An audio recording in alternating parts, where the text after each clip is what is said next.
जरा सोचिए, अगर घर का थर्मोस्टैट अपनी मर्जी से चलने लगे, कभी बहुत गर्म तो कभी एकदम ठंडा। दरअसल हमारे ग्रह का थर्मोस्टैट यानी महासागर कुछ ऐसा ही कर रहा है।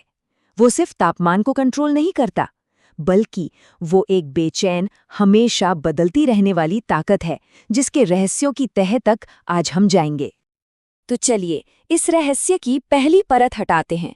आखिर महासागर की सतह पर तापमान के ये अजीबोगरीब और अप्रत्याशित पैटर्न बन क्यों रहे हैं? आइए देखते हैं। जरा इन तस्वीरों पे नजर डालिए। एक तरफ बाईं ओर महासागर का औसत तापमान कितना शांत और स्थिर सा लगता है, लेकिन दाईं ओर की तस्वीर एक बिल्कुल अलग कहानी कह रही है। ये जो चमकीले धब्बे दिख रहे हैं, ये वो जगह हैं जहां तापमान में जबरदस्त उतार चढ़ाव होता है। तो पहेली ये है कि अगर औसत तापमान स्थिर है तो कुछ जगहों पर इतनी हलचल क्यों है? और ये कोई मामूली सा बदलाव नहीं है। इन हॉटस्पॉट्स में तापमान 1.5 डिग्री सेल्सियस से भी ज्यादा बदल सकता है। अब सुनने में शायद ये कम लगे, है ना? लेकिन इतने बड़े महासागर के लिए ये एक बहुत बड़ी, मतलब बहुत ही बड़ी बात है। ये एक तरह से समंदर के अंदर भूचाल आने जैसा है। तो फिर सवाल ये है कि आखिर वो कौन सी छिपी हुई ताकतें हैं जो समंदर की सतह पर तापमान में इतने बड़े बदलाव ला रही हैं? चलिए एक एक करके इन वजहों को ढूंढते हैं। तो इस गुत्थी को सुलझाने के लिए हमें उन मुख्य वजहों को समझना होगा जो तापमान के इन पैटर्न को बनाती हैं। देखते हैं कि इस खेल के पीछे कौन कौन है। देखिए, मोटे तौर पर 3 मुख्य वजह हैं। पहली है वायुमंडलीय दबाव, मतलब जब सिर्फ हवा अपना असर दिखाती है। दूसरी है महासागर और वायुमंडल की जुगलबंदी, जब दोनों मिलकर काम करते हैं। और तीसरी वो है महासागर की अपनी अंदरूनी धुन। चलिए एक एक करके इन तीनों को समझते हैं। तो पहली वजह है वायुमंडलीय दबाव। इसको ऐसे समझिए कि वायुमंडल एक तरह से बॉस है और महासागर को हुक्म देता है। जब जेट स्ट्रीम जैसी ताकतवर हवाएं चलती हैं ना, तो वो अपनी छाप सीधे समंदर की सतह पर छोड़ जाती हैं और इसी वजह से पानी या तो गर्म हो जाता है या फिर ठंडा। इसका सबसे बढ़िया उदाहरण है नॉर्थ अटलांटिक ऑसिलेशन यानी NAO। इस तस्वीर में देखिए जरा, साफ साफ एक ठंडा, फिर गर्म और फिर से ठंडा इलाका दिख रहा है ना? ये जो ट्राइपोल पैटर्न है, ये बिल्कुल साफ दिखाता है कि कैसे हवा सीधे सीधे समंदर के तापमान को कंट्रोल कर रही है। चलिए अब आते हैं हमारी दूसरी और शायद सबसे मशहूर वजह पर। ये एक ऐसी जुगलबंदी है, महासागर और वायुमंडल के बीच का एक ऐसा डांस है जिसे हम सब एल नीनो के नाम से जानते हैं। और हाँ, एक बात समझना बहुत जरूरी है। एल नीनो का मतलब सिर्फ समंदर का गर्म पानी नहीं है। नहीं, बिल्कुल नहीं। ये तो महासागर और वायुमंडल के बीच की एक जबरदस्त पार्टनरशिप है। एक ऐसा फीडबैक लूप है जिसमें इतनी ताकत है कि वो पूरी दुनिया का मौसम बदल सकता है। ये देखिए, ये है एल नीनो का सिग्नेचर पैटर्न।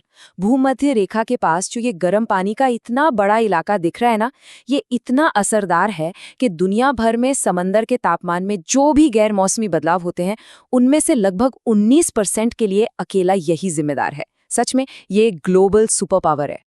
एल नीनो कोई परमानेंट चीज नहीं है। ये तो एक मेहमान की तरह आता है और चला जाता है। इसकी कहानी शुरू होती है पहले साल के मार्च से मई के बीच। फिर सर्दियों तक ये अपने पूरे जोर पर होता है और फिर अगले साल की गर्मियों तक आते आते धीरे धीरे खत्म हो जाता है। मतलब इसका एक पूरा लाइफ साइकिल है।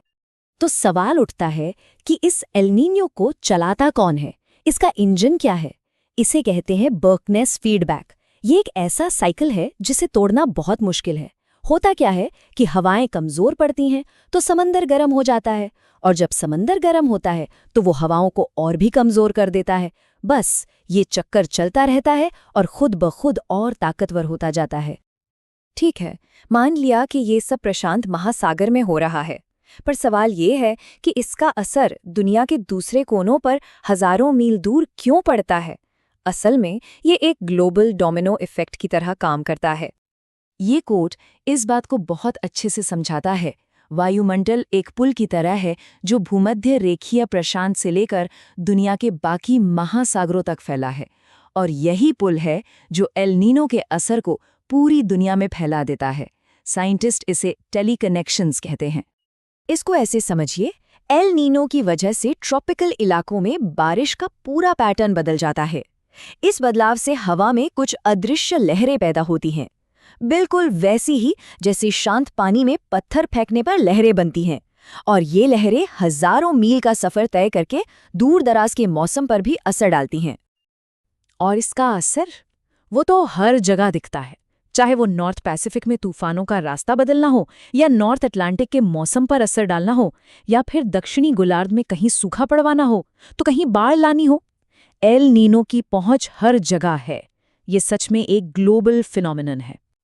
अब आते हैं हमारी तीसरी और सबसे हैरान करने वाली वजह पर। क्या कभी किसी ने सोचा है कि महासागर की भी अपनी एक याददाश्त हो सकती है? एक ऐसी गहरी याददाश्त जो दशकों तक मौसम पर अपना असर छोड़ सकती है। ये सुनने में थोड़ा अजीब लगता है ना? कि रोज रोज के अनप्रिडिक्टेबल माने बेतरतीब मौसम से कोई लंबा चौड़ा प्रिडिक्टेबल क्लाइमेट पैटर्न कैसे बन सकता है? पर इसका जवाब है हाँ, ऐसा बिल्कुल हो सकता है। ये स्लाइड इस कमाल की प्रक्रिया को दिखाती है। ऊपर वाली लाइन को देखिए, ये है वायुमंडल का रोज का शोर शराबा, बिल्कुल रैंडम, जिसका कोई पैटर्न नहीं है। लेकिन महासागर एक बहुत बड़े फिल्टर की तरह काम करता है। वो इस सारे शोर को सोख लेता है और उसे नीचे वाली लाइन की तरह एक धीमी, लयबद्ध और प्रिडिक्टेबल पैटर्न में बदल देता है। और ये होता है महासागर की थर्मल इनर्शिया की वजह से। इसका सीधा सा मतलब है कि समंदर में गर्मी को स्टोर करने की, उसे सहेज कर रखने की जबरदस्त क्षमता होती है। इसी खूबी की वजह से वो बीते हुए मौसम को याद रख पाता है और रोज के शोरगुल को एक लंबी धीमी धुन में बदल देता है। रिसर्च भी यही बात कहती है, जैसा कि इस कोट में लिखा है कि भले ही वायुमंडल में सब कुछ रैंडम हो रहा हो, लेकिन सिर्फ समंदर की गर्मी को सहेज कर रखने की क्षमता की वजह से उसमें तापमान के धीमे और प्रिडिक्टेबल बदलाव पैदा हो सकते हैं। तो आखिर में ये एक बड़ा सवाल छोड़ जाता है, अगर महासागर रोज के बेतरतीब मौसम से दशकों तक चलने वाले पैटर्न बना सकता है, तो हमारी जलवायु में और कितने गहरे राज छिपे हुए हैं जिन्हें हम बस अभी समझना शुरू ही कर रहे हैं। ये खोज तो अभी बस शुरू हुई है।